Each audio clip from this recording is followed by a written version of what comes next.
वहां पर मिलिट्री ने तख्ता पलट कर दिया जो आज बांग्लादेश में हो रहा है। आज भी पाकिस्तान की आर्मी बहुत इन्फ्लुएंशियल है, हर डिसीजन लेने में उसका इंपॉर्टेंट रोल है। कौन प्रधानमंत्री बनेगा, कौन प्रेसिडेंट बनेगा, हर चीज में पाकिस्तान आर्मी का इंटरफेरेंस है। बीजेपी भी है, कांग्रेस भी है, आम आदमी पार्टी भी है, समाजवादी पार्टी भी है, बहुत ऑप्शंस हैं। हमारे यहाँ जो छोटे भैया नेता हैं गली मोहल्ले के, जो रोज विधायक जी को जन्मदिन की बधाइयां दे रहे हैं, उनका तो करियर ही खत्म हो जाएगा भैया। कि जब भारत आजाद हुआ तो उस टाइम पर भारत के अंदर ऐसे नेता थे जो भारत को संभाल सकते थे, चाहे सरदार वल्लभ भाई पटेल हो, डॉक्टर बी.आर. अम्बेडकर हो, जवाहरलाल नेहरू हो। भारत में अगर कोई भी डिसीजन लेना है तो ऐसे ही डिसीजन नहीं लिया गया कि मोदी जी सुबह उठे कि अच्छा चलो ये काम कर लेते हैं, नहीं भैया। सो हेलो हाय, क्या हालचाल everyone, my name is Gautam Lakhani and I welcome you all to restart with motion. So आज के इस क्लास में, आज के सेशन में हम लोग डिस्कस करने जा रहे हैं क्लास 9th सिविक्स का पहला chapter, that is what is democracy, why democracy.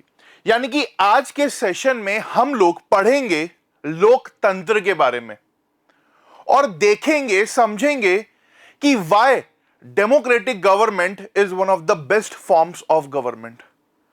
देखिए, जब बात आती है सोसाइटी की, समाज की और पॉलिटिकल इंस्टीट्यूशंस की, तो आप सब जानते हैं कि आज से 500 साल पहले, 600 साल पहले कोई डेमोक्रेसी के बारे में सोचता नहीं था। राजशाही होती थी, राजतंत्र होता था, यानी कि मोनार्कियल फॉर्म्स ऑफ गवर्नमेंट होते थे जहां पे राजा जी हैं। तो ये जो राजतंत्र से लोकतंत्र की कहानी है वो आप लोगों ने फ्रेंच रेवोल्यूशन के अंदर मेरे साथ देखी थी। अगर नहीं देखा अभी तक वो सेशन तो जरूर देखिए, बिकॉज फ्रेंच रेवोल्यूशन का जो हमारा हिस्ट्री का चैप्टर नंबर 1 है, that is something very very important, तो जरूर देखिएगा पहले। अब बात आती है जब डेमोक्रेसी की, लोकतंत्र की, तो यहां लोकतंत्र के अंदर हम समझेंगे, देखेंगे, पढ़ेंगे कि डेमोक्रेसी क्यों जरूरी है, डेमोक्रेटिक गवर्नमेंट क्यों इंपॉर्टेंट है, डेमोक्रेटिक गवर्नमेंट के क्या फायदे हैं, क्या नुकसान है, और आसपास के कुछ देशों के बारे में भी जानेंगे, देखेंगे, समझेंगे।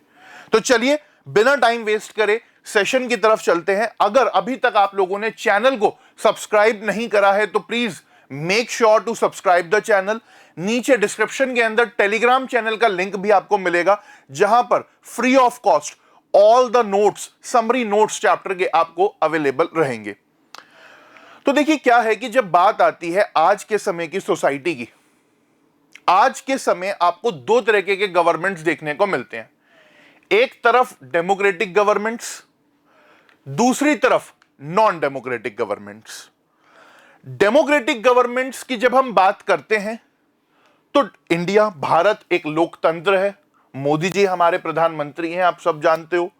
वहीं दूसरी तरफ जब हम बात करते हैं नॉन डेमोक्रेटिक गवर्नमेंट्स की, तो आज भी कुछ देश हैं जहां पर हेरिडेटरी रूल या कहें राजशाही चल रहा है, जैसे कि सऊदी अरब हो गया अपना, फादर सन। तो कुल मिलाकर के आज भी हमको डेमोक्रेटिक और नॉन डेमोक्रेटिक गवर्नमेंट्स देखने को मिलते हैं। तो समझेंगे सबसे पहले कि भैया डेमोक्रेटिक गवर्नमेंट्स की क्या अपनी इंपॉर्टेंस है। तो देखिए, जब डेमोक्रेटिक गवर्नमेंट्स की बात आती है तो डेमोक्रेसी का मतलब क्या। जब हम कह रहे हैं भैया लोकतंत्र, लोकतंत्र, गला फाड़ फाड़ के चिल्ला रहे हैं हम, है ना, तो ये डेमोक्रेसी का मतलब क्या। अब इन भाई साहब को अगर आप नहीं जानते तो मैं इनके बारे में पहले आपको बता देता हूं। ये अमेरिकन प्रेसिडेंट रहे हैं, अब्राहम लिंकन। तो अब्राहम लिंकन ने एक बहुत ही बढ़िया बात कही, या ये कहूं कि डेमोक्रेसी की एक बहुत ही सिंपल डेफिनेशन इन्होंने यहां पर दी। क्या कहा भाई साहब ने? इन भाई साहब ने कहा कि democracy is government of the people, bye the people, for the people. यानी कि पीपल के ऊपर इतना जोर दिया है। किसके ऊपर? पीपल।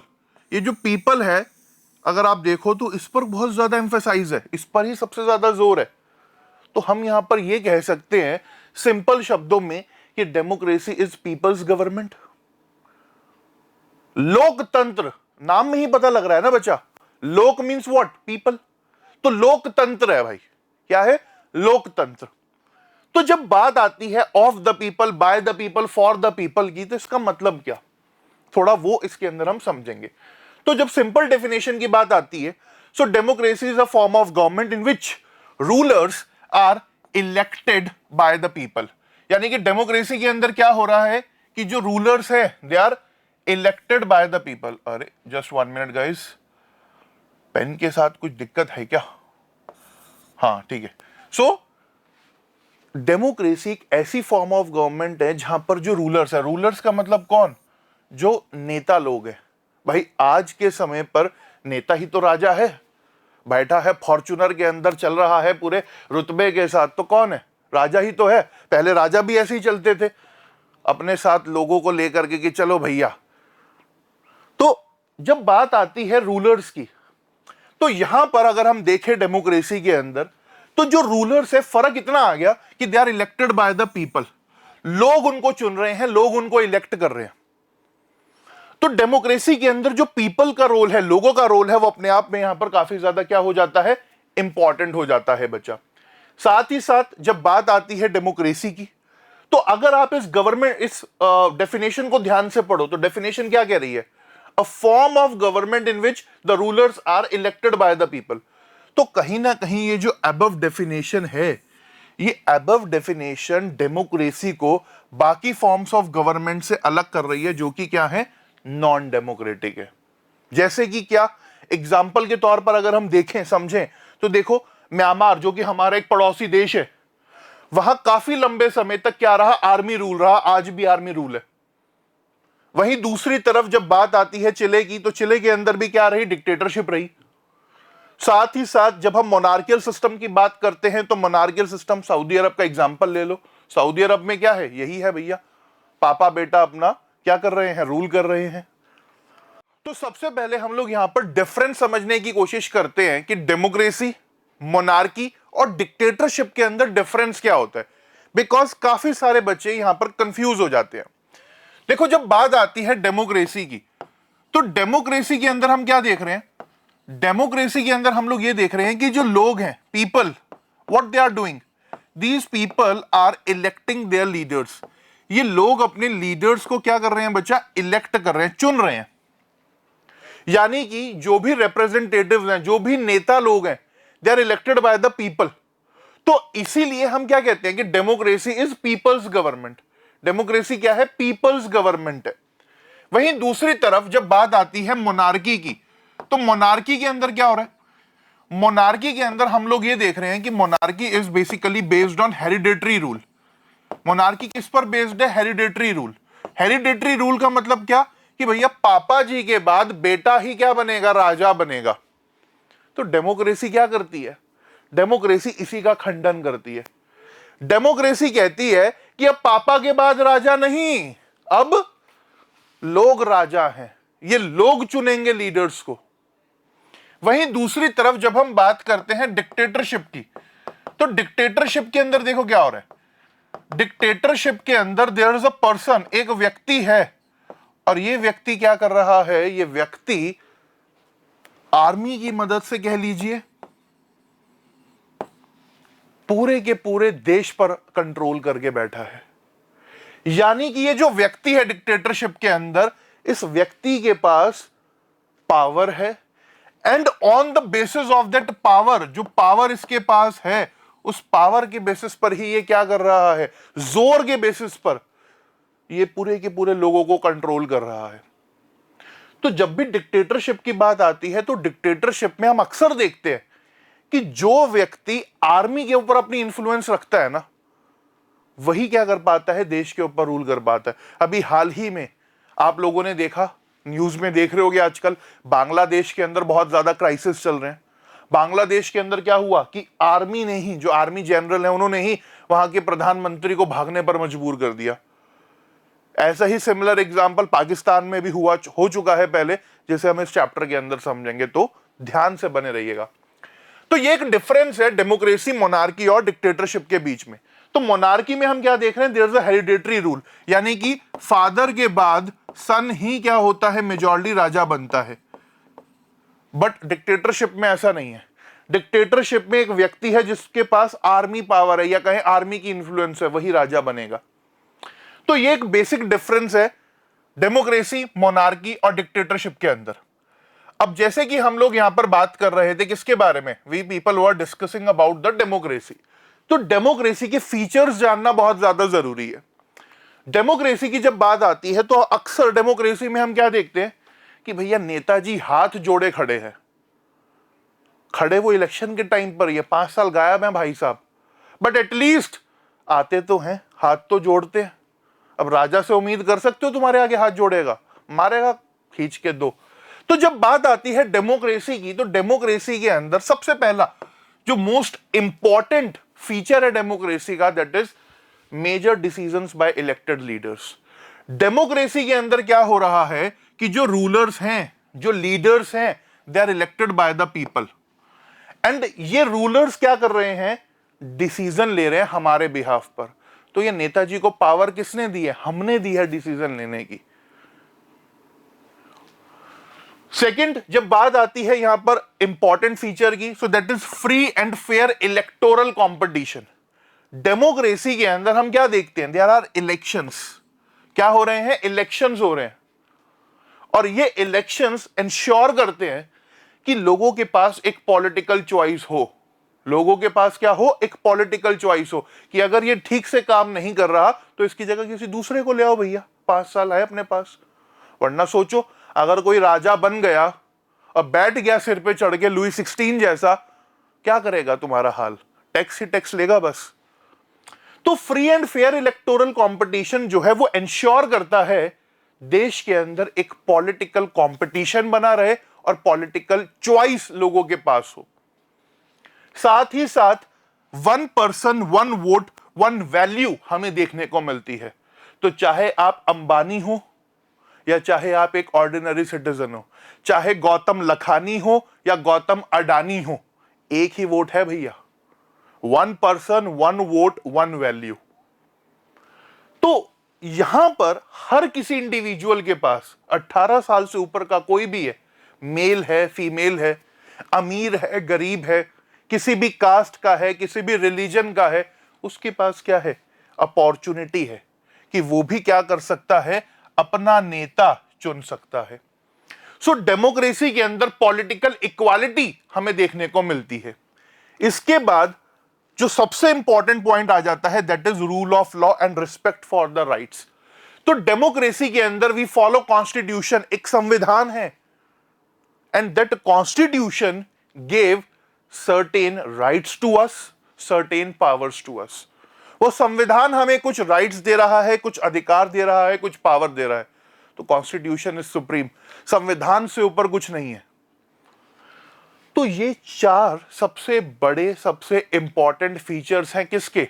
डेमोक्रेसी के, लोकतंत्र के। The first feature is major decisions taken by the elected leaders. Second is free and fair electoral competition. Third is 1 person 1 vote 1 value, and fourth is rule of law and respect for the rights. ये हमने एक overview तो ले लिया कि भैया क्या क्या है। अब इनके अंदर थोड़ा डीप डाइव करते हैं, हर एक फीचर को ध्यान से समझते हैं। चलिए हटा दें इनको, ठीक है। तो देखो क्या बात है कि जब बात आती है डेमोक्रेसी की, तो सबसे पहला फीचर हमने क्या पढ़ा? डेमोक्रेसी के अंदर सबसे पहला फीचर हम लोगों ने यह पढ़ा कि जो फाइनल डिसीजन मेकिंग पावर है वो किन लोगों के पास है? वो उन लोगों के पास है which are elected by the people. यानी कि जो हमारे नेता लोग हैं, उन लोगों के पास है डिसीजन लेने की पावर। अब खुद सोचो ना, मान लो अगर देश के अंदर कोई डिसीजन लेना है, अब एक तो देश हमारा, अगर कोई छोटा मोटा होता तो बात बन भी जाती। हमारा जहां पर 145 करोड़ लोग रह रहे हैं भैया, अब 145 करोड़ लोगों को साथ बैठाना, डिसीजन लेना अपने आप में बहुत बड़ी सिरदर्दी है। घर पे ये तो डिसाइड हो नहीं पाता मम्मी के सामने कि खाने में क्या बनाना है, और डिसीजन लेंगे बैठ के, है ना। तो इसीलिए हमने क्या करा, हम लोगों ने इन लीडर्स को इलेक्ट कर लिया कि भैया देखो, हम तो घर पे क्या बनाना है ये डिसाइड करेंगे, देश में क्या करना है वो तुम देखो। तो जब बात आती है यहां पर पाकिस्तान की, तो पाकिस्तान के बारे में शुरू करते हैं। जो सबसे निकम्मा पड़ोसी है, शुरुआत उसी से करेंगे, फिर बाकियों पर आएंगे, ठीक है। तो पाकिस्तान के अंदर देखो क्या हुआ कि 1999 में पाकिस्तान के अंदर मिलिट्री कू हो गया। मिलिट्री कू का मतलब क्या कि वहां पर मिलिट्री ने तख्ता पलट कर दिया, जो आज बांग्लादेश में हो रहा है।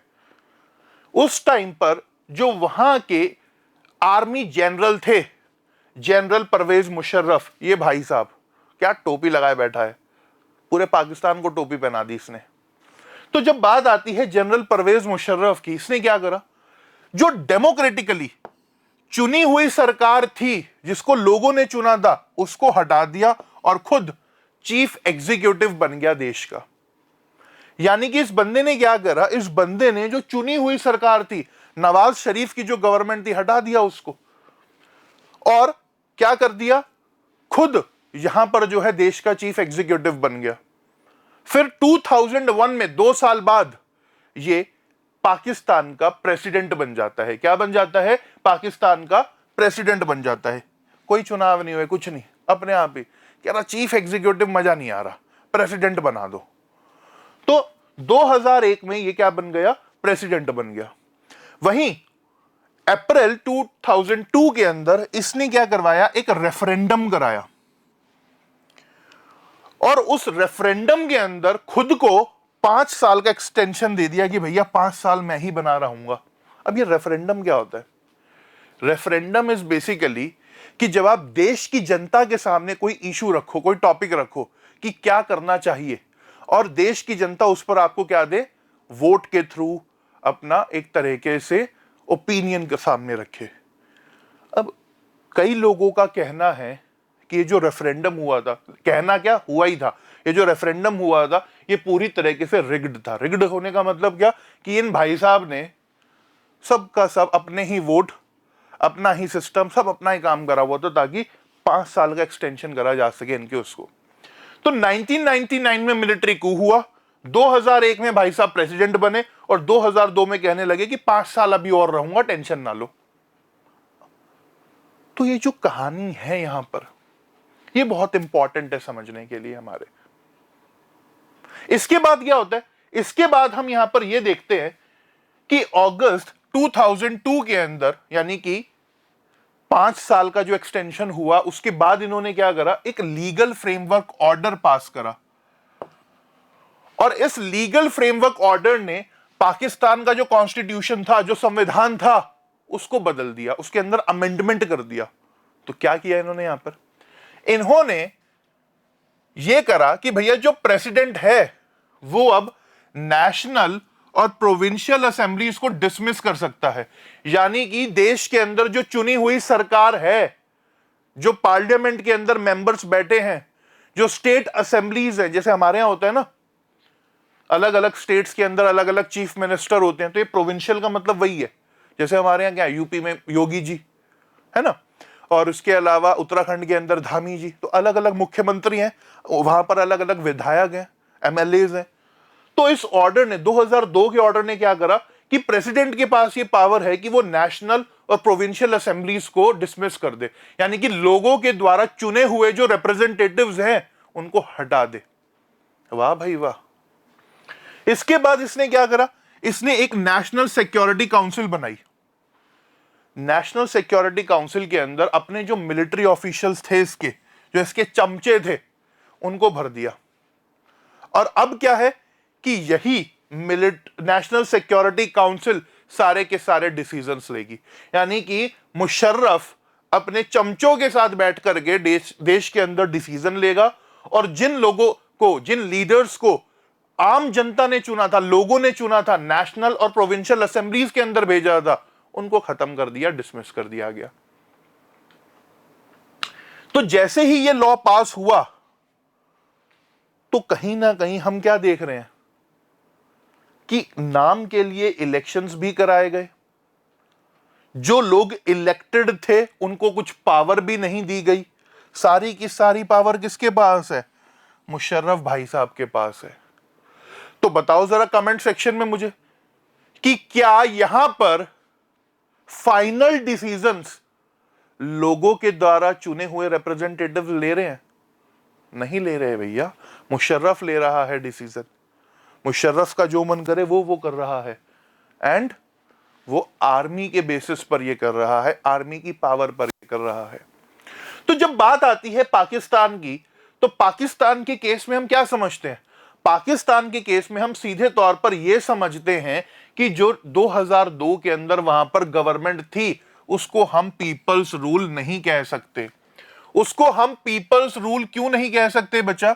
उसको हम पीपल्स रूल इसीलिए नहीं कह सकते क्योंकि वहां पर जो इलेक्टेड रिप्रेजेंटेटिव्स थे नेशनल और प्रोविंशियल असेंबलीज के अंदर, उनके पास फाइनल डिसीजन मेकिंग की पावर थी ही नहीं। They can not take the final decisions.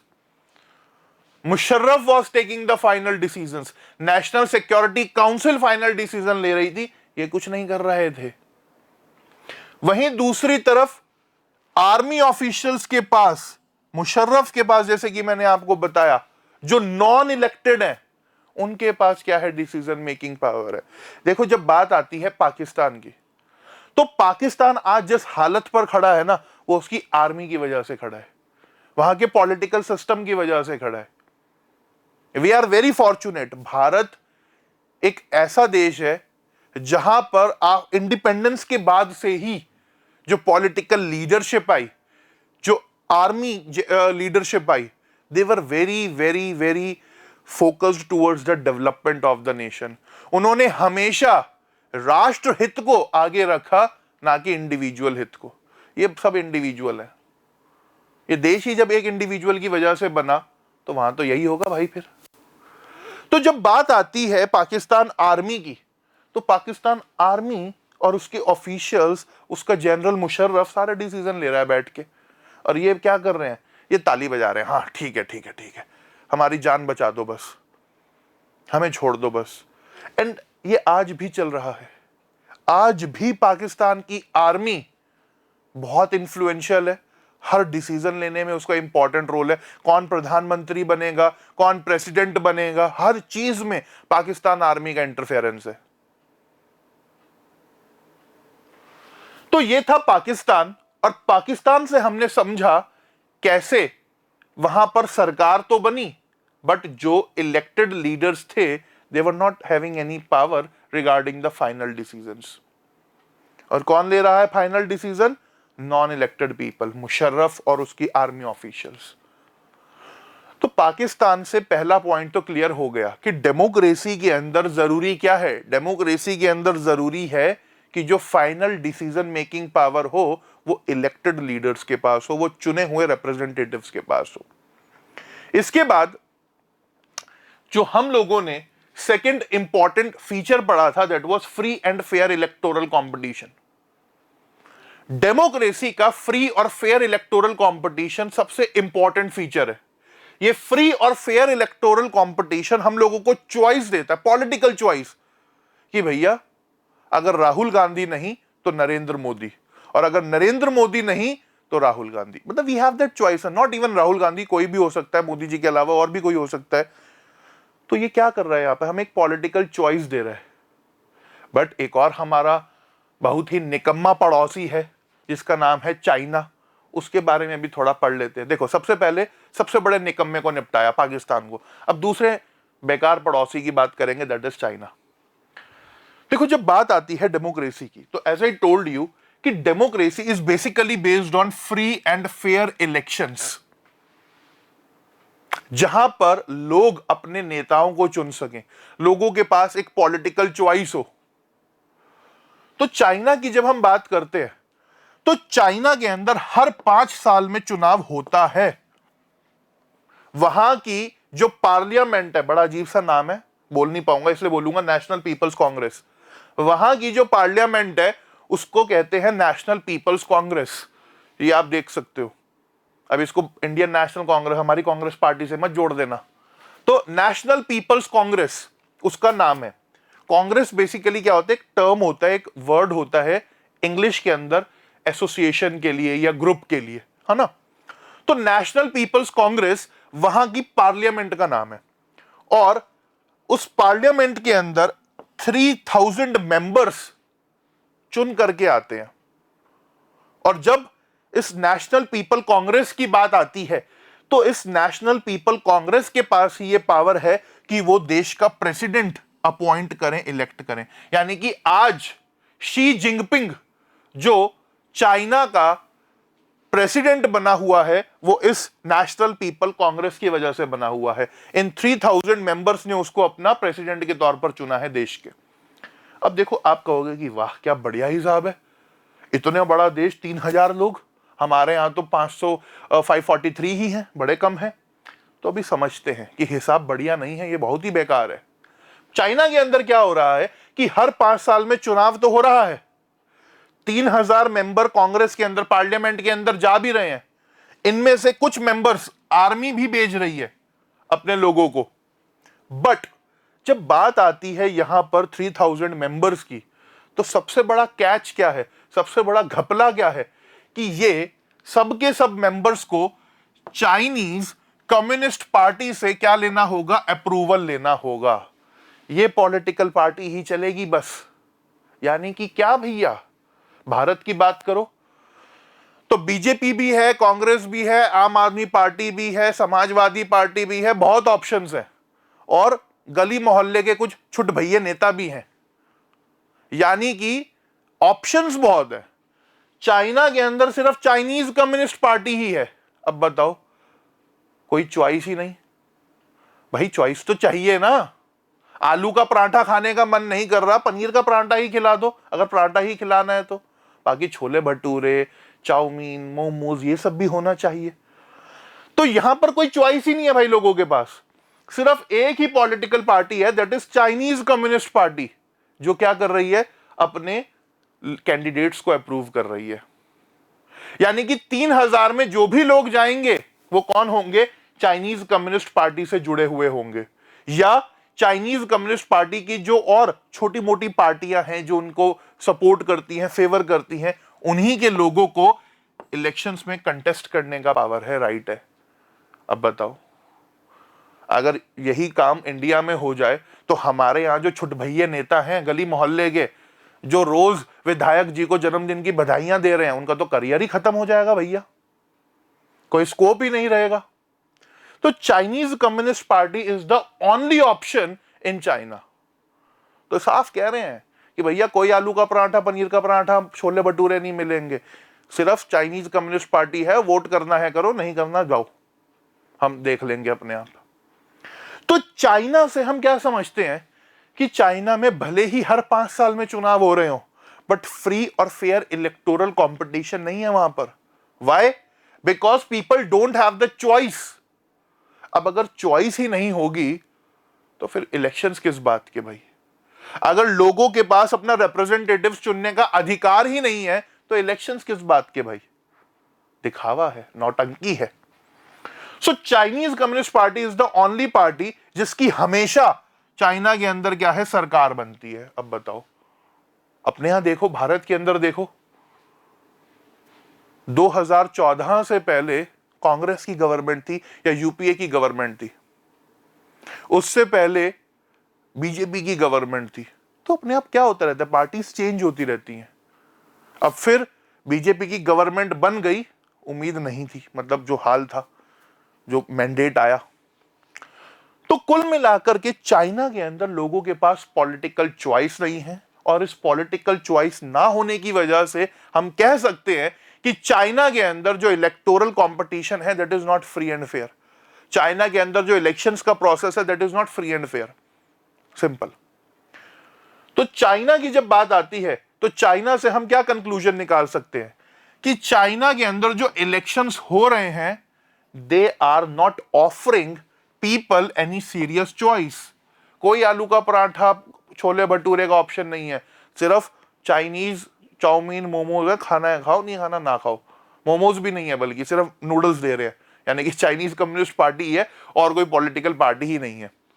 तो कंक्लूजन में हम सबसे पहले क्या देख रहे हैं कि चाइना के अंदर जो इलेक्शंस हो रहे हैं, बट वो क्या है भैया, फेक है, दिखावा है, नौटंकी है। और साथ ही साथ वहां पर जो लोग हैं वो सिर्फ उन्हीं रिप्रेजेंटेटिव्स को या कैंडिडेट्स को चुन पा रहे हैं जिनको रूलिंग पार्टी ही चूज कर रही है। वाह भाई वाह। तो ये था चाइना, और चाइना के अंदर कैसे free and fair electoral competition नहीं होता वो हमने जाना। अब देखो, सिर्फ एक ही के बारे में बात करेंगे तो ठीक नहीं।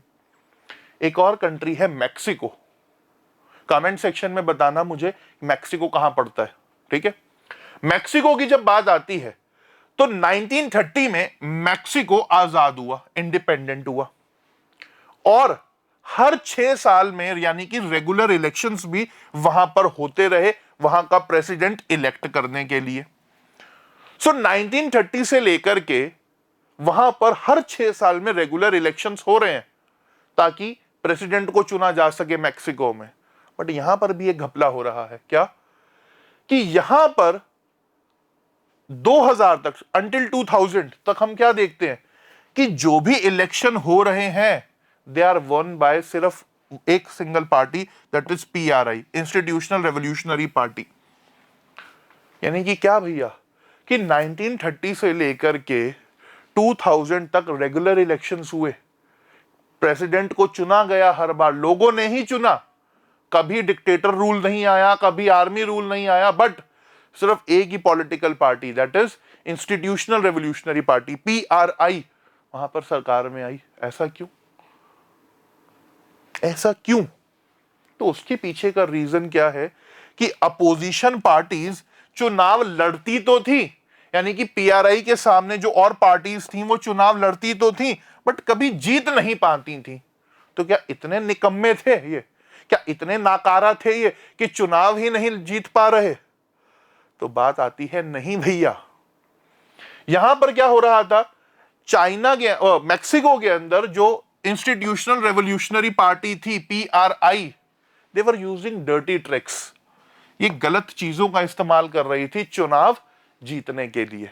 जैसे कि इन्होंने क्या करा, जितने भी गवर्नमेंट ऑफिशियल्स थे उनको अपने साथ ले लिया कि भैया जो भी मीटिंग होगी उसमें गवर्नमेंट ऑफिशियल्स को बिठाया जा रहा है कि तुम हमारा ही साथ दो। साथ ही साथ जितने भी टीचर्स हैं गवर्नमेंट स्कूल के, वो पेरेंट्स को फोर्स करते थे कि भैया पीआरआई को ही वोट करो वरना बच्चे को मार्क्स नहीं देंगे एग्जाम में। और वहीं साथ ही साथ जो मीडिया था, जो डेमोक्रेसी का चौथा स्तंभ, फोर्थ पिलर कहा जाता है, वो भी क्या करता था, वो भी अपोजिशन पार्टीज की जो एक्टिविटीज थी उसको पूरी तरीके से इग्नोर करता था, सिर्फ और सिर्फ अपोजिशन पार्टीज को क्रिटिसाइज करता था।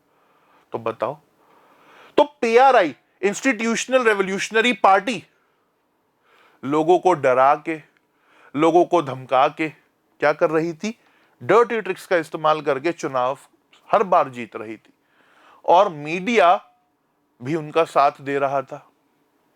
और काफी बड़े लेवल पर हम क्या देखते हैं कि मैक्सिको के अंदर प्रोटेस्ट भी हुए, लोगों ने आवाज भी उठाई आगे जाकर के कि भैया फ्रॉड हो रहा है हमारे साथ इलेक्शंस के अंदर।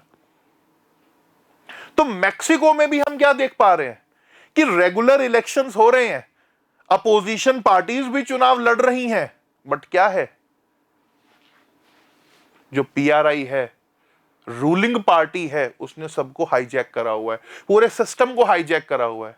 अच्छा, ये चीज ना मुझे कभी कभी जब मैं मीडिया में देखता हूं, न्यूज में देखता हूं, जब हमारे देश के अंदर चुनाव होते हैं तो अक्सर देखने को मिलता है कि जो अपोजिशन पार्टीज हैं वो इलेक्शन कमीशन पर, ईवीएम पर सवाल उठाती हैं, है ना, हमेशा होता है ईवीएम हैक है। अरे भैया, जब जीत जाते हो तो तब ईवीएम हैक क्यों नहीं है? देखो, you need to understand one thing, Bharat एक ऐसा देश है जहां पर लोगों के पास रियल चॉइस है अपने नेताओं को चुनने की, वोट करने की, and our Indian constitution ensures that. और हमारा जो सिस्टम बना हुआ है, जो इलेक्शन कमीशन रिस्पॉन्सिबल है चुनाव कराने के लिए, दैट इज वेरी पावरफुल, बहुत पावरफुल है। तो मैक्सिको के अंदर पीआरआई ही क्या कर रही थी, डर्टी ट्रिक्स का इस्तेमाल कर रही थी इलेक्शंस को, चुनाव को जीतने के लिए। और कई बार क्या करा जाता था कि पोलिंग बूथ्स को, पोलिंग बूथ क्या, जहां पर लोग क्या करने आते थे, वोट डालने आते थे, पोलिंग बूथ्स को ही शिफ्ट कर दिया जाता था एक जगह से दूसरी जगह पर लास्ट मिनट में, ताकि लोगों को पता ही ना चल सके कि भैया वोट डालना कहां है, वोट डाल ही ना पाए और पीछे से चोरी चुपके उनके वोट डाल दो। साथ ही साथ पीआरआई क्या करती थी, बहुत ज्यादा पैसा भी खर्च करती थी लोगों को पैसा दे रही है वोट वगैरह के लिए। हमारे यहाँ भी कभी कभी हो जाता है ये। तो ये सब चीजें हमें मैक्सिको के अंदर भी देखने को मिली। तो चाइना और मैक्सिको के एग्जाम्पल से हम क्या समझ सकते हैं कि मैक्सिको के अंदर दिख तो रहा है कि लोगों के पास चॉइस है, अपोजिशन पार्टीज वहां पर चुनाव लड़ भी रही हैं, but in reality, in real they do not have any choice. Practice में उनके पास कोई चॉइस नहीं है भैया। सिर्फ दिखावे के लिए लग रहा है कि अपोजिशन पार्टी है, पीआरआई है, चुनाव हो रहा है, but in practice they had no choice. In reality they had no choice. क्यों? क्योंकि वहां पर जो रूलिंग पार्टी है उसको हराया ही नहीं जा सकता, क्योंकि वहां पर इलेक्शंस फेयर ही नहीं हो रहे हैं। जो रूलिंग पार्टी है पीआरआई, उसने पूरा का पूरा सिस्टम हाईजैक करा हुआ है। तो जब बात आती है सेकंड इंपॉर्टेंट फीचर की, that is free and fair electoral competition, that is something very important for a democratic nation. एक डेमोक्रेटिक नेशन के लिए free and fair electoral competition का होना बहुत ज्यादा जरूरी है, बिकॉज अगर free and fair electoral competition नहीं होगा तो it will be a problem for the political stability and for the betterment of the people. लोगों के विकास के लिए सबसे बड़ी प्रॉब्लम है। इसके अलावा जो थर्ड इंपॉर्टेंट फीचर रहता है वो रहता है one person one vote one value. Bharat के अंदर क्या है? भारत के अंदर 18 साल से ऊपर आप वोट डाल सकते हो। आप चाहे मेल हो चाहे फीमेल हो, आप किसी भी रिलीजन के हो, किसी भी कास्ट के हो, कोई भी लैंग्वेज बोलते हो, अमीर हो गरीब हो, you have that voting right. यानी कि भारत के अंदर यूनिवर्सल एडल्ट सफरेज हमें देखने को मिलता है। That means one person one vote one value. अब कई लोग इसके फेवर में भी रहे, कई इसके अगेंस्ट भी बोलते हैं कि भैया 18 साल तो बहुत छोटी एज है, कम एज है, but still 18 is a good age, ठीक है भैया। तो जब one person one vote one value की हम यहां पर बात करते हैं, तो डेमोक्रेसी के अंदर हर एडल्ट सिटीजन के पास क्या होना चाहिए? इक्वल वोटिंग पावर होनी चाहिए। और अगर ये इक्वल वोटिंग पावर होगी, one person one vote one value होगा, तो डेमोक्रेसी के अंदर हम क्या देखेंगे? हम पॉलिटिकल इक्वालिटी देखेंगे ना। क्या देखेंगे? पॉलिटिकल इक्वालिटी देखेंगे। हमें लगेगा कि भैया डेमोक्रेसी के अंदर क्या है? पॉलिटिकल इक्वालिटी है, पॉलिटिकल इक्वालिटी है। बट वहीं अगर दूसरी तरफ आप सऊदी अरब की बात करो, सऊदी अरब के अंदर विमेन्स के पास वोटिंग राइट ही नहीं है। वहीं साथ ही साथ एस्टोनिया की बात करो, एस्टोनिया ने क्या करा था? एस्टोनिया ने कुछ टाइम पहले एक ऐसे रूल्स बना दिए थे जहां पर बोला गया कि जो रशियन माइनॉरिटी पीपल हैं उनको राइट टू वोट में दिक्कत होगी। साथ ही साथ फिजी की अगर हम बात करें तो फिजी कहां पर है बताना जरा कमेंट सेक्शन के अंदर मुझे। फिजी के अंदर हम क्या देखते हैं कि उन्होंने वहां के जो इंडिजिनस फिजी थे, फिजी के लोग थे, यानी कि जो वहां के नेटिव पीपल थे, उनके बीच में और इंडियन फिजियंस के बीच में, यानी कि जो इंडियंस अंग्रेजों के समय पर वहां गए, अंग्रेज जिन्हें वहां लेकर के गए, उनके बीच में डिस्क्रिमिनेशन कर दिया। जो इंडिजिनस फिजी थे, वहां के नेटिव लोग थे, उनको वोट्स में ज्यादा वैल्यू दी गई compare to Indian Fijian.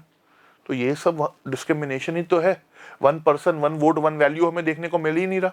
Saudi अरब में महिलाओं को वोटिंग राइट नहीं दिए जा रहे, एस्टोनिया माइनॉरिटी पीपल के साथ जो है डिस्क्रिमिनेशन कर रहा है, और फिजी अलग ही कहानी पे चल रहा है भैया।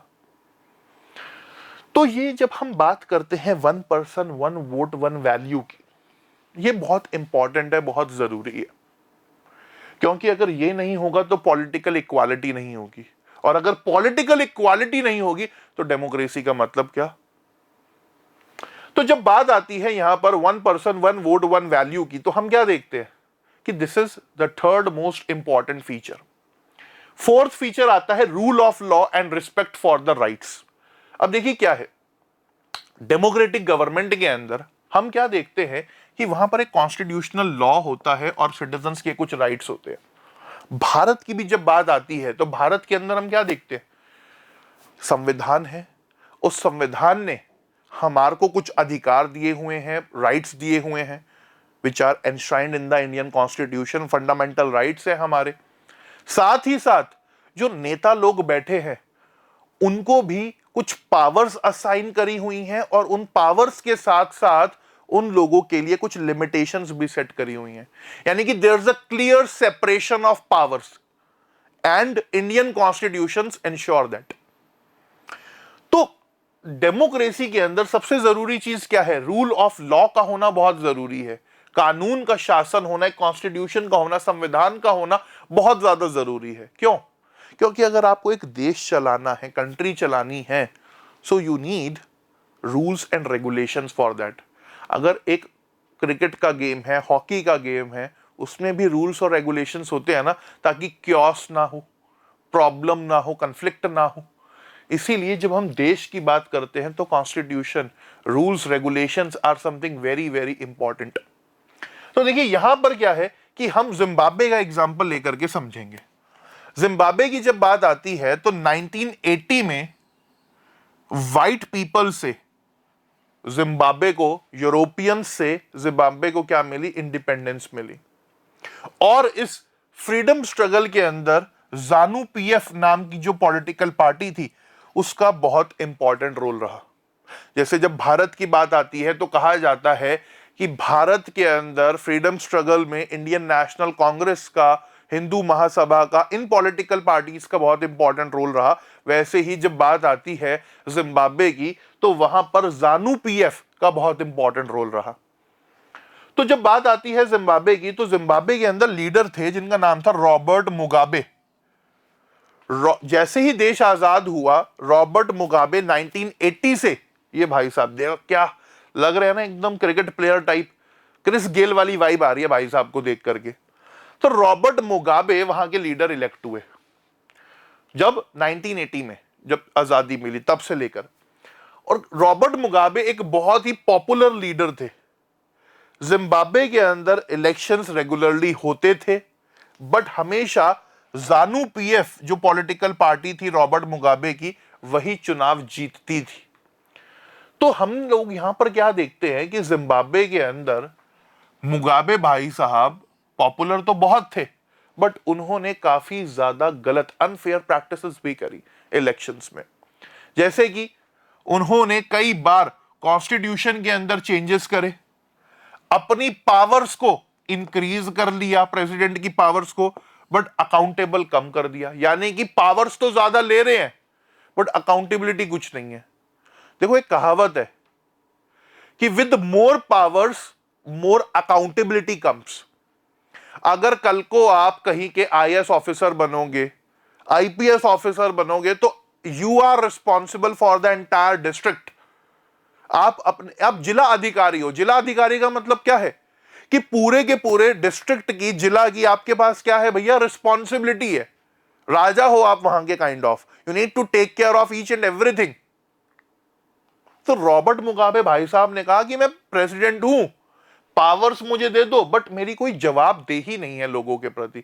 I am not accountable towards the people. तो रॉबर्ट मुगाबे ने कई बार संविधान के अंदर चेंजेस करे, कॉन्स्टिट्यूशन के अंदर चेंजेस करे, अपनी पावर्स को वो लगातार बढ़ाते रहे, बट अपनी अकाउंटेबिलिटी को लगातार कम करते रहे। साथ ही साथ इन्होंने क्या करा? इन्होंने जो अपोजिशन पार्टीज थी उनकी मीटिंग्स को डिसरप्ट करना शुरू कर दिया, उन लोगों को मिलने नहीं दिया जा रहा है, वर्कर्स को हैरास करना शुरू कर दिया, मारना पीटना शुरू कर दिया, जेल में डालना शुरू कर दिया, प्रोटेस्ट डेमोन्स्ट्रेशंस वगैरह को इलीगल कर दिया गया कि अगर कोई भी सरकार के खिलाफ आवाज उठाएगा तो दैट विल बी इलीगल। अब बताओ, इतना पॉपुलर लीडर जिसने फ्रीडम स्ट्रगल में एक इंपॉर्टेंट रोल प्ले करा हो, वही लोगों से क्या कर रहा है? उसकी आजादी, उसकी फ्रीडम, उन लोगों की फ्रीडम छीन रहा है, लोगों से freedom of expression, freedom of speech छीन रहा है। तो रॉबर्ट मुगाबे ने काफी ज्यादा क्या करी? अनफेयर प्रैक्टिसेस करी। साथ ही साथ हद तो तब हो गई कि भाई साहब एक कानून ही ले आए कि आम जनता, लोग प्रेसिडेंट को क्रिटिसाइज नहीं कर सकते, प्रेसिडेंट की बुराई नहीं कर सकते। अब बताओ कैसी बात हो रही है ये? लोगों से उनका फ्रीडम ऑफ स्पीच, एक्सप्रेशन पूरी तरीके से यहां पर छीना जा रहा है। साथ ही साथ ये सब काम तो इन्होंने करे, उसके अलावा क्या करा, टेलीविजन रेडियो पर क्या आएगा वो भी गवर्नमेंट पूरी तरीके से कंट्रोल करेगी। यानी कि जो जानू पीएफ चाहेगी वही टीवी पर रेडियो पर आएगा। यानी कि एक तरीके से जो स्पीच एंड एक्सप्रेशन की फ्रीडम है वो पूरी तरीके से छीन ली गई। फ्रीडम ऑफ मीडिया जो है वो पूरी तरीके से कंट्रोल कर ली गई कि जो सरकार चाहेगी, जो जानू पीएफ पॉलिटिकल पार्टी चाहेगी वही होगा भैया। इन्होंने कहा वही छपेगा, वही टीवी पर आएगा, रेडियो पर आएगा। साथ ही साथ जो न्यूज़पेपर्स थे जो सरकार के खिलाफ कुछ लिख देते थे, जिनके अंदर हिम्मत थी, कुछ ऐसे जर्नलिस्ट थे जो गवर्नमेंट के खिलाफ बोलते थे, उन लोगों को भी क्या करा गया, अरेस्ट करा गया। उन लोगों को भी क्या करा गया, जेल में डाल दिया गया for a very long period of time. तो एक इतना बड़ा पॉपुलर लीडर जिसने देश की आजादी में इंपॉर्टेंट रोल प्ले करा, देश का प्रेसिडेंट बना रहा, बट उसने भी ये गलत तरीकों से क्या करा, जिम्बाब्वे के अंदर रूल करा। और जिम्बाब्वे की अगर आप हालत देखो तो बहुत बुरी हालत है। साथ ही साथ गवर्नमेंट ने कोर्ट के जजमेंट्स तक को इग्नोर कर दिया। क्या हुआ कि लोग कोर्ट पहुंचे कि भैया राजा तो सुन नहीं रहा, प्रेसिडेंट तो सुन नहीं रहा, तो जज साहब आप ही हमारी सुन लो। तो जज ने कहा बात तो ठीक है, राजा गलत कर रहा है, प्रेसिडेंट गलत कर रहा है। तो जो कोर्ट के जजमेंट्स आए इन भाई साहब ने उनको भी इग्नोर कर दिया। यहां तक कि जजेस को भी प्रेशराइज करना शुरू कर दिया गया। बट फाइनली जाकर के 2017 में जब जिम्बाब्वे की कंडीशंस बहुत ज्यादा खराब हुई, और ये भी बुजुर्ग हो गए थे भाई साहब, 1980 से लेकर के 2017 तक रूल कर रहे हैं, इन्होंने भी कहा कि चलो बस ठीक है अब, तब जाकर के ये ऑफिस से बाहर आए। और आज भी जिम्बाब्वे के अंदर पॉलिटिकल इंस्टेबिलिटी हमें देखने को मिलती है। तो ये समझना बहुत जरूरी है कि आजादी के बाद आपका देश कौन संभाल रहा है। काफी सारे एग्जाम्पल्स हमारे सामने हैं अफ्रीका के अंदर, हमारे नेबरहुड में भी काफी सारे एग्जाम्पल्स हैं कि देश आजाद तो हुआ बट आजादी के बाद जो लीडरशिप थी, they were not capable to handle the situation. So India is very fortunate कि जब भारत आजाद हुआ तो उस टाइम पर भारत के अंदर ऐसे नेता थे जो भारत को संभाल सकते थे, और भारत के लोगों ने उनको पावर दी। चाहे सरदार वल्लभ भाई पटेल हो, डॉक्टर बी.आर. अंबेडकर हो, जवाहरलाल नेहरू हो, श्यामा प्रसाद मुखर्जी हो, इन सब लोगों ने एक बहुत इंपॉर्टेंट रोल प्ले करा भारत को बनाने में। जो भारत आज आप देखते हो वो इन सब लीडर्स का एक विजन है, और आगे भी भारत को ऐसे ही नेता मिलते रहे, चाहे इंदिरा गांधी जी रही हो, चाहे अटल बिहारी वाजपेयी जी रहे हो, one of the best statesman of all times, या आज मोदी जी ही क्यों ना हो, उनसे पहले मनमोहन सिंह जी ही क्यों ना हो। Everybody wants this country to progress. चलिए ज्यादा अब इस पर आते हैं टॉपिक पर। तो यहां पर हम क्या देख रहे हैं कि जो चुनी हुई सरकार है वही भैया लोगों के खिलाफ जा रही है। जिम्बाब्वे में हमें एक क्लियर क्या चीज देखने को मिलती है, वो ये देखने को मिलती है कि जो पॉपुलर रूलर्स हैं, जो लीडर्स हैं, जो लोगों में बहुत पॉपुलर हैं, वो भी क्या है, डेमोक्रेसी के दुश्मन बन जाते हैं। तो हम यहां पर ये देख रहे हैं कि जो पॉपुलर गवर्नमेंट्स हैं वो अनडेमोक्रेटिक काम कर रही हैं, पॉपुलर लीडर्स ऑटोक्रेटिक बन गए। ऑटोक्रेटिक का मतलब क्या, निरंकुश, जो मन चाहा वो कर दिया भैया, कोई सुनने वाला नहीं है, कोई बोलने वाला नहीं है। तो ये प्रॉब्लम्स हमें यहां पर देखने को मिली किधर, जिम्बाब्वे के अंदर। तो कुल मिलाकर के जब बात आती है जिम्बाब्वे की, तो आपको यह समझना बहुत ज्यादा जरूरी है कि डेमोक्रेसी के अंदर एक रूल ऑफ लॉ का होना, रिस्पेक्ट फॉर राइट्स का होना बहुत ज्यादा जरूरी है। क्योंकि अगर डेमोक्रेसी में आम जनता को अधिकार नहीं मिलेंगे, राइट्स नहीं मिलेंगे, तो कहां मिलेंगे भैया, है ना। सो that is something very important, rule of law and respect for the rights. तो जब बात आती है अभी तक डेमोक्रेसी के इंपॉर्टेंट फीचर्स की, तो सबसे पहला इंपॉर्टेंट फीचर जो हम लोगों ने डेमोक्रेसी का पढ़ा, दैट वाज, एक मिनट लिख लेते हैं भैया। So the very first feature of democracy was free and fair elections. तो डेमोक्रेसी के अंदर फ्री और फेयर इलेक्शंस का होना क्या है, बहुत ज्यादा जरूरी है। यहां पर हमने चाइना और मैक्सिको का एग्जांपल लिया। दूसरा इंपॉर्टेंट फीचर है कि डिसीजंस जो लिए जा रहे हैं, डिसीजन मेकिंग पावर जो है वो किसके पास है, decision making power is with elected leaders. Elected leaders, जो डिसीजन मेकिंग पावर है वो इलेक्टेड लीडर्स के पास होनी चाहिए डेमोक्रेसी में। वो एग्जांपल हमने पाकिस्तान के थ्रू समझा कि कैसे वहां पर जो सरकार बनी उसने इलेक्टेड लीडर्स को ही साइडलाइन कर दिया और खुद डिसीजन लेने लग गए। थर्ड, हम लोगों ने पढ़ा कि in democracy one person one vote one value is something very important, कि डेमोक्रेसी के अंदर पॉलिटिकल इक्वालिटी का होना क्या है भैया, बहुत ज्यादा जरूरी है। तो ये हम लोगों ने थर्ड फीचर देखा, और हमने यहां पर सऊदी अरब की बात करी जहां पर महिलाओं के पास वोटिंग राइट्स नहीं है। एस्टोनिया का एग्जांपल हमने लिया कि कैसे एस्टोनिया के अंदर माइनॉरिटी रशियन पीपल के साथ वोटिंग राइट्स देने में दिक्कत करी गई, और साथ ही साथ हम लोगों ने फिजी का एग्जांपल से समझा कि कैसे इंडिजिनस फिजी के जो वोटिंग राइट्स थे, वोटिंग वैल्यू थी, वो ज्यादा थी कंपेयर टू इंडियन फिजीज।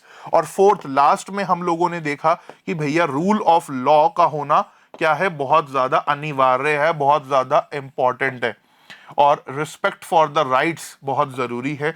तो लोगों के पास अधिकार होना बहुत ज्यादा जरूरी है। और यहां पर हमने जिम्बाब्वे के थ्रू समझने की कोशिश करी कि कैसे पॉपुलर लीडर्स, पॉपुलर गवर्नमेंट्स भी अनडेमोक्रेटिक और साथ ही साथ अनपॉपुलर हो सकते हैं, ऑटोक्रेटिक बन सकते हैं। तो ये चार फीचर्स हम लोगों ने पढ़े, किसके, लोकतंत्र के, डेमोक्रेसी के। किसके पढ़े बच्चा, डेमोक्रेसी के पढ़े। तो एक बार इसको नजर डाल लो आप, इस पर देख लो, हमने एग्जाम्पल्स के थ्रू डिटेल के साथ इनको कवर करा, इनको समझा। अब आगे की तरफ चलेंगे और डिस्कस करेंगे कि Y democracy, what is democracy. तो समझ लिए भैया कि democracy is a form of government which is elected by the people. क्या फीचर्स होते हैं वो भी हमने देख लिए। अब बात करेंगे कि डेमोक्रेसी ही क्यों, उस पर चलेंगे, उस पर चर्चा करेंगे। देखो, इंपॉर्टेंट फीचर्स के बारे में तो हमने पढ़ लिया कि भैया क्या क्या इंपॉर्टेंट फीचर्स है डेमोक्रेसी के। अब देखो, जो डेमोक्रेटिक गवर्नमेंट होती है ना, उनकी लोगों के प्रति कुछ रिस्पॉन्सिबिलिटीज हैं। डेमोक्रेसी की खास बात ही क्या है कि this government is of the people, for the people, bye the people. तो डेमोक्रेसी के अंदर क्या कुछ है, हम उसको थोड़ा सा देखते हैं। डेमोक्रेसी के अंदर इलेक्शंस आपने जीत लिए, सरकार आपकी बन गई। अब इसके बाद क्या, इसके बाद ये कि आपकी कुछ रिस्पॉन्सिबिलिटीज है, गवर्नमेंट की कुछ रिस्पॉन्सिबिलिटीज हैं लोगों के प्रति, आम जनता के प्रति। तो वो क्या है, सबसे पहले है it has to respect some basic rules, यानी कि जो संविधान के अंदर रूल ऑफ लॉ जो दिया हुआ है, जो प्रोविजंस दिए गए हैं, उसको सरकार को मानना होगा, उनको फॉलो करना होगा। साथ ही साथ it has to respect some guarantees to the minorities, जो माइनॉरिटी कम्युनिटीज हैं उनको कुछ गारंटीज देनी होगी। जैसे अगर हम भारत की ही बात करें तो भारत के अंदर अगर आप देखो तो सबका साथ सबका विकास की बात करी गई है। आपके पास रिलीजियस फ्रीडम है, अपनी लैंग्वेज, अपने कल्चर को प्रोटेक्ट करने का, प्रिजर्व करने का अधिकार है। इसके अलावा जब बात आती है डिसीजंस की, तो डेमोक्रेसी में सबसे इंपॉर्टेंट चीज क्या है कि डिसीजंस के लिए कंसल्टेशंस वगैरह होते हैं। तो आप देख ही रहे हो, भारत में अगर कोई भी डिसीजन लेना है तो ऐसे ही डिसीजन नहीं लिया गया कि मोदी जी सुबह उठे कि अच्छा चलो ये काम कर लेते हैं। नहीं भैया, उनके माइंड में अगर कोई चीज आएगी तो वो पहले कैबिनेट के साथ डिस्कस होगा, फिर उस पर अगर कानून बनाना है तो उस पर चर्चा होगी, फिर उसको पार्लियामेंट के सामने लाया जाएगा, वो पहले लोकसभा से पास होगा, राज्यसभा से पास होगा, फिर उसके बाद प्रेसिडेंट के पास जाएगा। It's a long process. तो कंसल्टेशंस बहुत होते हैं, डिबेट्स बहुत होती हैं, डिस्कशंस बहुत होती हैं। देखा ही होगा पार्लियामेंट, कभी आपने कहीं से अपना टेबल को पीटते रहते हैं वहां लोग। इसके अलावा जब बात आती है यहाँ पर डेमोक्रेसी की, तो डेमोक्रेसी के अंदर चाहे आप किसी भी डिपार्टमेंट में हो, either you are the part of judiciary, either you are the part of executive और you are the part of legislature, आपके पास कुछ राइट्स भी हैं और रिस्पॉन्सिबिलिटीज भी हैं जो आपको भारत के संविधान ने क्या करी हैं, असाइन करी हैं। इसके अलावा यहां पर अगर हम देखते हैं तो all these people are accountable towards the people, और साथ ही साथ इंडिपेंडेंट ऑफिशियल्स को भी। अगर आप यहां पर देखो तो भारत के अंदर एक सेपरेशन ऑफ पावर आपको देखने को मिलेगा, जिसको हम आगे वर्किंग ऑफ इंस्टीट्यूशन चैप्टर के अंदर और डिटेल के साथ पढ़ेंगे कि कैसे एग्जीक्यूटिव, लेजिस्लेचर और जुडिशरी एक दूसरे में बैलेंस बना करके चल रही हैं। किसी को भी अपनी पावर्स का मिसयूज नहीं करने दिया जा रहा है, एक प्रॉपर बैलेंस है। तो डेमोक्रेटिक गवर्नमेंट के अंदर ये सब चीजें हमें यहां पर क्या है, देखने को मिलती हैं। अब जब बात आती है कि भैया वाई डेमोक्रेसी, कि डेमोक्रेसी ही क्यों और कुछ क्यों नहीं, तो थोड़ा उस पर चर्चा डालते हैं, उस पर नजर डालते हैं। तो आर्ग्यूमेंट्स अगेंस्ट डेमोक्रेसी, देखो अगर किसी की अच्छाइयां पढ़नी हो ना, सबसे पहले उसकी बुराइयां देखो। अगर पहले बुराइयां देख लोगे तो अच्छाइयां ज्यादा दिखेंगी, फिर ऐसे ही है ना। तो सबसे पहले हम आर्ग्यूमेंट्स अगेंस्ट डेमोक्रेसी देखेंगे, समझेंगे कि भैया डेमोक्रेसी के खिलाफ डेमोक्रेसी में क्या कुछ प्रॉब्लम्स हैं। तो सबसे पहली प्रॉब्लम डेमोक्रेसी के अंदर है कि leaders keeps on changing in democracy, जिससे इंस्टेबिलिटी आती है। चलो ठीक है, यानी कि पहले अटल बिहारी वाजपेयी जी थे, फिर मनमोहन सिंह जी आए, फिर नरेंद्र मोदी जी आए, अब आगे पता नहीं कौन आएगा।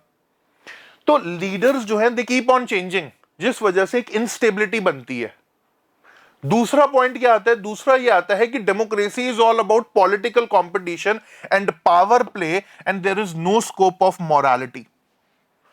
कि डेमोक्रेसी के अंदर अब सिर्फ पॉलिटिकल कंपटीशन ही रह गया है, पावर प्ले ही रह गया है। जिसके पास ज्यादा पैसा, जिसके पास ज्यादा पावर, वही क्या है, चुनाव जीत सकता है, लड़ सकता है।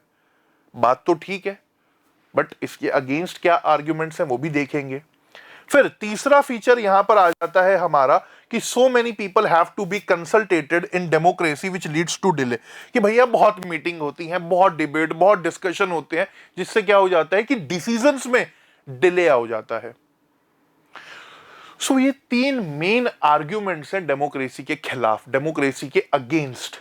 इसके अलावा हम यहां पर ये देखते हैं कि that elected leaders do not know the best interest of the people, it leads to bad decision. कि जो नेता लोग हैं उनको लोगों के इंटरेस्ट में क्या रहेगा उसके बारे में ज्यादा जानकारी नहीं है, या वो ज्यादा ध्यान नहीं देते, जिस वजह से कई बार बैड डिसीजंस भी हमें डेमोक्रेसी के अंदर देखने को मिलते हैं। और जो सबसे इंपॉर्टेंट पॉइंट डेमोक्रेसी के अंदर उठाया जाता है दैट इज करप्शन। कि ये जो इलेक्टोरल कंपटीशन हो रहा है, चुनाव में इतना पैसा खर्च हो रहा है, उससे करप्शन भी होता है। देखो ये तो बात सच है कहीं ना कहीं।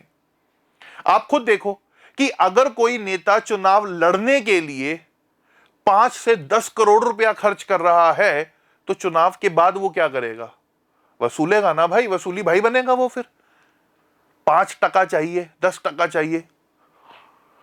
तो कहीं ना कहीं डेमोक्रेसी के अंदर करप्शन की प्रॉब्लम तो है, बट क्या बाकी फॉर्म्स ऑफ गवर्नमेंट के में करप्शन नहीं है? तो बिल्कुल है जी, आएंगे उस पर चर्चा करेंगे। So all these are the arguments against democracy and most important one is कि ordinary people don't know what is good for them, they should not decide anything. कि भैया आम आदमी बड़ा भावुक है। 5 साल नेताजी गायब रहे, 4 साल नेताजी गायब रहे, चुनाव वाले साल आके खड़े हो गए कि अरे भैया, अरे अंकल, अरे दीदी, अरे बहन जी, हम तो आपके ही भाई हैं, हमको वोट करिएगा। यही होता है डेमोक्रेसी के अंदर, यही तो होता है। नेताजी को इलेक्शन से 6 महीने पहले लोगों की याद आती है, साल भर पहले लोगों की याद आती है, और उस टाइम पर नेताजी सबके मौसा बन जाते हैं, चाचा बन जाते हैं, भैया बन जाते हैं, बेटा बन जाते हैं, उसके बाद गायब। तो आम जनता, जहां पे सबसे बड़ा आर्ग्यूमेंट क्या है कि जो ऑर्डिनरी पीपल हैं भावुक हो जाते हैं बेचारे, इनको अपने भले के बारे में नहीं पता। सो ये कुछ आर्ग्यूमेंट्स दिए गए हैं डेमोक्रेसी के अगेंस्ट। बट अगर हम यहां पर समझें कि डेमोक्रेसी जरूरी क्यों है, तो उस पर भी नजर डालेंगे। तो देखो क्या है कि हम लोगों ने कहा कि भाई डेमोक्रेसी के अंदर हम क्या देखते हैं कि जो गवर्नमेंट है it is more accountable form of government, यानी कि सरकार की एक जवाबदेही है लोगों के प्रति। अब चलो नेता आकर के हाथ जोड़ तो रहा है ना, राजा तो वो भी नहीं करेगा। सबसे इंपॉर्टेंट बात यहां पर क्या है कि अगर हम चाइना का एग्जांपल लें तो यहां पे हम समझेंगे चाइना में 1958 से लेकर के 1961 के अंदर फेमाइन रही। फेमाइन मीन सूखा पड़ गया, फूड शॉर्टेज हो गई, और इस वजह से क्या हुआ कि चाइना के अंदर 3 करोड़ लोग मारे गए भूख से, हंगर से, जिसमें बच्चे, बूढ़े, बुजुर्ग, महिलाएं सब शामिल थे। तो ये जो फेमाइन हमें यहां पर देखने को मिला, इसके बाद हम क्या देखते हैं कि चाइनीज गवर्नमेंट ने फूड स्कैर्सिटी पर ज्यादा ध्यान नहीं दिया, ध्यान ही नहीं दिया। खाने की कमी हो रही है, क्या हो रहा है कि भैया मर रहे हैं, मरने दो। बट ऐसा क्यों हुआ? क्योंकि चाइना के अंदर सिर्फ एक ही पार्टी सिस्टम था, सिर्फ कम्युनिस्ट पार्टी थी। अगर यही चाइना के अंदर मल्टी पार्टी सिस्टम होता, भारत जैसा सिस्टम होता जहां पर अपोजिशन पार्टीज या मीडिया, प्रेस क्रिटिसाइज कर रही है गवर्नमेंट को, तो भैया मार देते पकड़ के, खून के आंसू रुला देते चाइनीज कम्युनिस्ट पार्टी को। हमारे यहां देखो कोविड के समय पर क्या हुआ, गवर्नमेंट लोगों को फ्री राशन दे रही है, फ्री वैक्सीन दे रही है, उसके बाद भी क्या था, अपोजिशन पार्टीज टांग खींचने में लगी हुई थी, क्रिटिसाइज करने में लगी हुई थी। तो कहीं ना कहीं क्रिटिसिज्म भी बहुत जरूरी है फॉर द बेटर गवर्नेंस। तभी अकाउंटेबिलिटी बनेगी ना, तभी जवाबदेही बनेगी। तो जब बात आती है डेमोक्रेटिक गवर्नमेंट्स की, तो डेमोक्रेटिक गवर्नमेंट बेटर गवर्नमेंट क्यों है? क्योंकि भैया अकाउंटेबिलिटी है वहां पर। और चाइना से हम समझ सकते हैं 3 करोड़ लोग मारे गए और चाइनीज कम्युनिस्ट पार्टी ने कुछ नहीं करा। और वहीं अगर वहां पर अपोजिशन पार्टीज होती, प्रेस, मीडिया होता, फ्री होता, तो वो क्रिटिसाइज करता चाइनीज कम्युनिस्ट पार्टी को। इसके अलावा जो आर्ग्यूमेंट फॉर डेमोक्रेसी है, उसमें सबसे इंपॉर्टेंट पॉइंट अगर हम यहां पर देखें तो डेमोक्रेसी जो है वो कहीं ना कहीं लोगों की नीड्स को समझता है, रिस्पॉन्ड करता है लोगों की जरूरतें क्या है उस पर।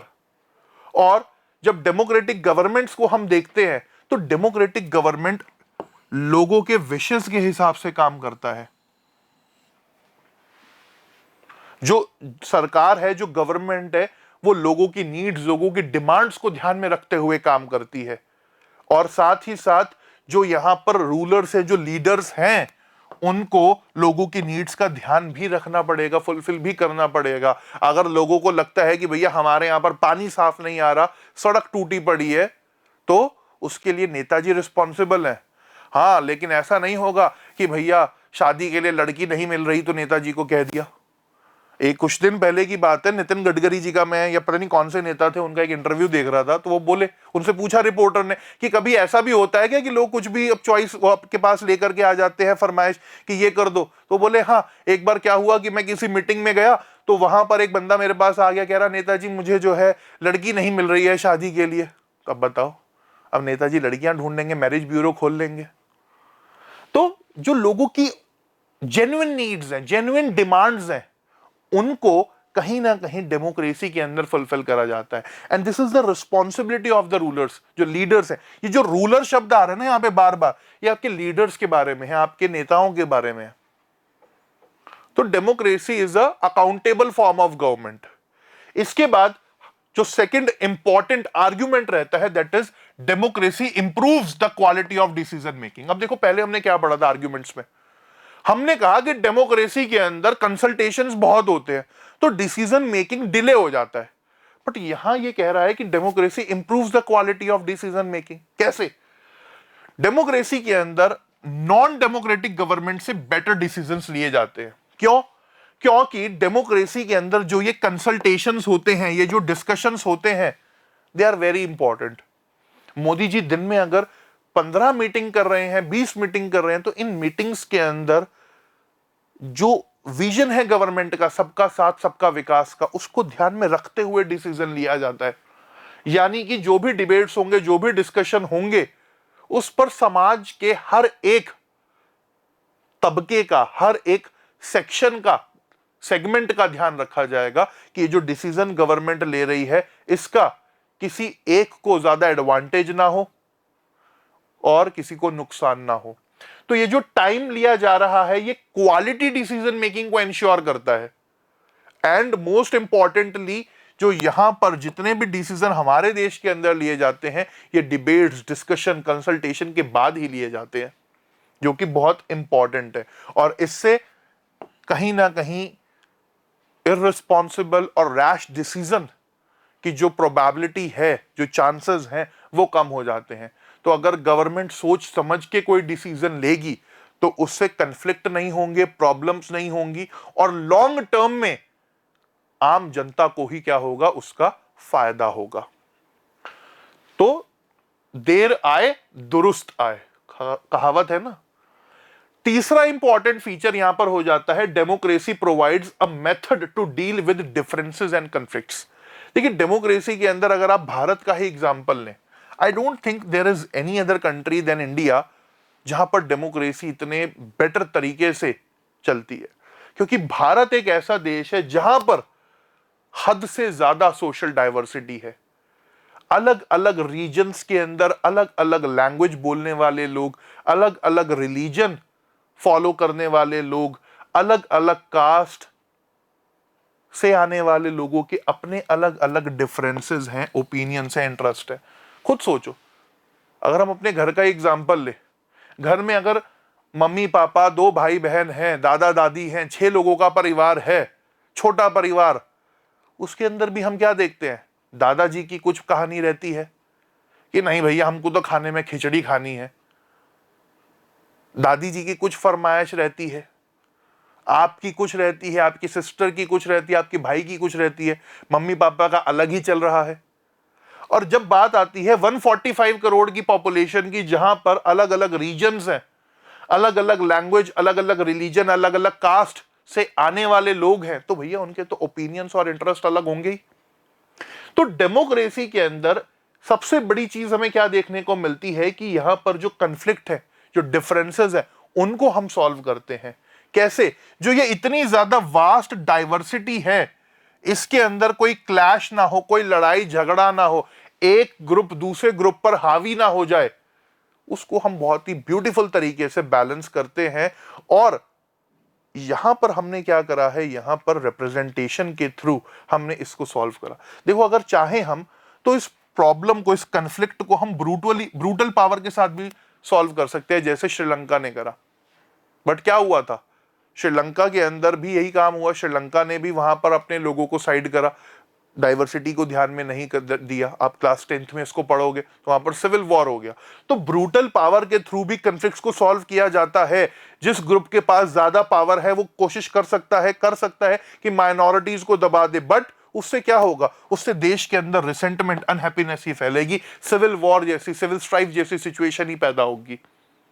तो यहां पर डेमोक्रेसी के अंदर क्या होता है, इक्वल रिप्रेजेंटेशन के थ्रू, इक्वल चांसेस के थ्रू हम क्या देखते हैं कि प्रॉब्लम्स को, कॉन्फ्लिक्ट्स को सॉल्व करा जा रहा है। यानी कि डेमोक्रेसी के अंदर कोई भी परमानेंट विनर नहीं होता और कोई भी परमानेंट लूजर नहीं होता। There are chances. अब देखो, अगर हम 2024 के इलेक्शंस को ही समझें तो कहां बीजेपी के पास 2019 में फुल मेजॉरिटी थी, इस बार कहां बीजेपी के पास कितनी कम सीटें आई। वहीं दूसरी तरफ कांग्रेस के पास 2019 में कुछ भी सीटें नहीं थी और इस बार उन्होंने काफी अच्छा परफॉर्म करा, अपोजिशन ने काफी अच्छा परफॉर्म करा कंपैरेटिवली। तो कहीं ना कहीं हम ये कह सकते हैं कि लोकतंत्र के अंदर, डेमोक्रेसी के अंदर कोई भी परमानेंट विनर नहीं है और कोई भी परमानेंट लूजर नहीं है। And this is something very very important to understand. तो डेमोक्रेसी के अंदर अलग अलग ग्रुप्स एक दूसरे के साथ पीसफुली, शांति के साथ रह सकते हैं। और अगर हम भारत से ही ये देखें, पूरे विश्व को बल्कि हमसे ये सीखना चाहिए कि कैसे देश को साथ लेकर के रखा जाता है, चला जाता है। आपको जान करके हैरानी होगी, जब भारत आजाद हुआ तो ब्रिटेन के या कहे यूरोपियन कंट्रीज के अंदर ये चर्चा का विषय था। उनका यह मानना था कि भारत एक देश रह ही नहीं पाएगा, ये तो टूट जाएगा। बट हम लोगों ने वो करके दिखाया। सरदार वल्लभ भाई पटेल जैसे लीडर्स की वजह से ये पॉसिबल हो पाया और इस देश की जनता की वजह से, हमारे कॉन्स्टिट्यूशन की वजह से, हमारे भाईचारा की वजह से पॉसिबल हो पाया, वरना वो तो प्लानिंग करके बैठे थे।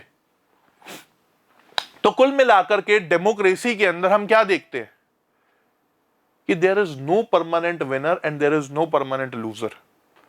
डेमोक्रेसी के अंदर बेटर डिसीजन मेकिंग से, इक्वल रिप्रेजेंटेशन से, पॉलिटिकल पार्टिसिपेशन से सबका साथ, सबका विकास इंश्योर करा जाता है। इसके बाद जो हमारा फोर्थ इंपॉर्टेंट आर्ग्यूमेंट है डेमोक्रेसी के लिए, वो है democracy enhances the dignity of citizen.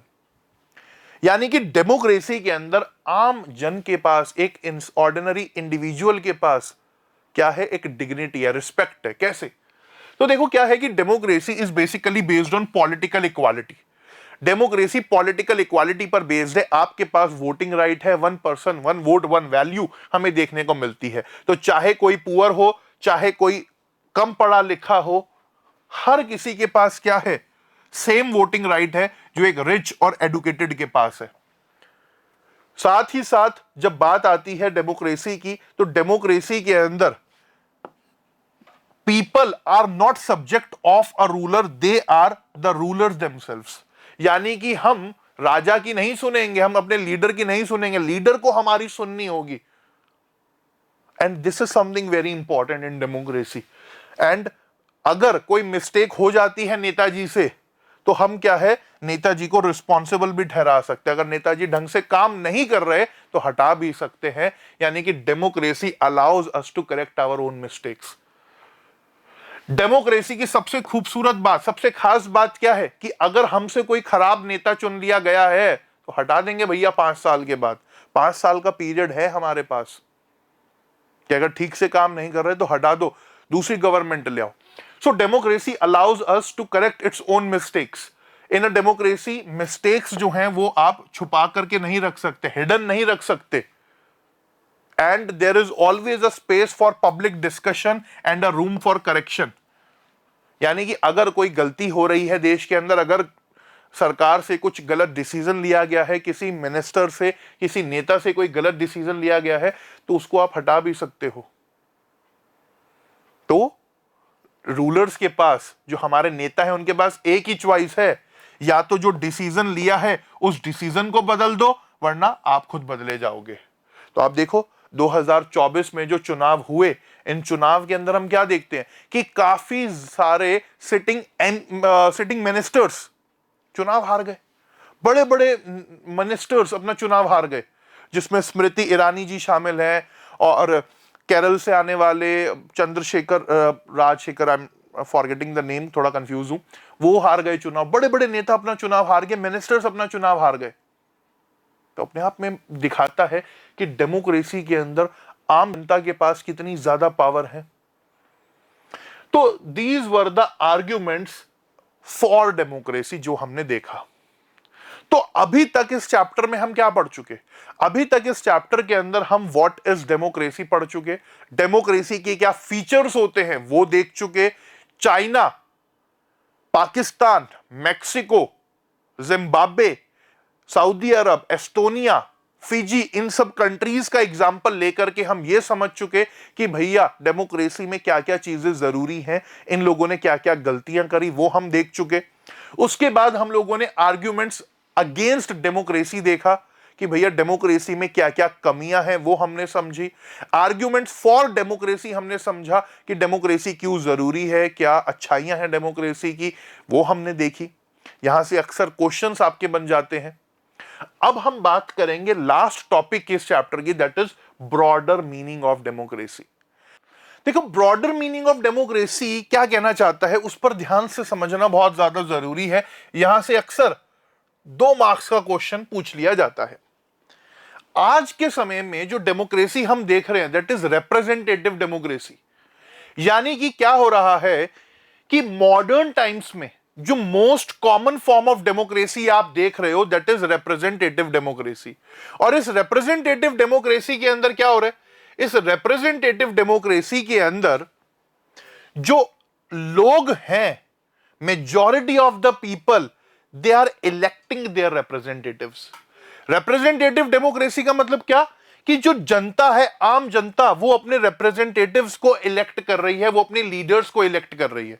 यानी कि लोगों ने क्या करा, लोगों ने डिसीजन लेने के लिए अपने नेताओं को चुन लिया, रिप्रेजेंटेटिव्स को चुन लिया कि भैया हम नहीं, हमारी बात ये रखेंगे, ये कहेंगे भाई साहब।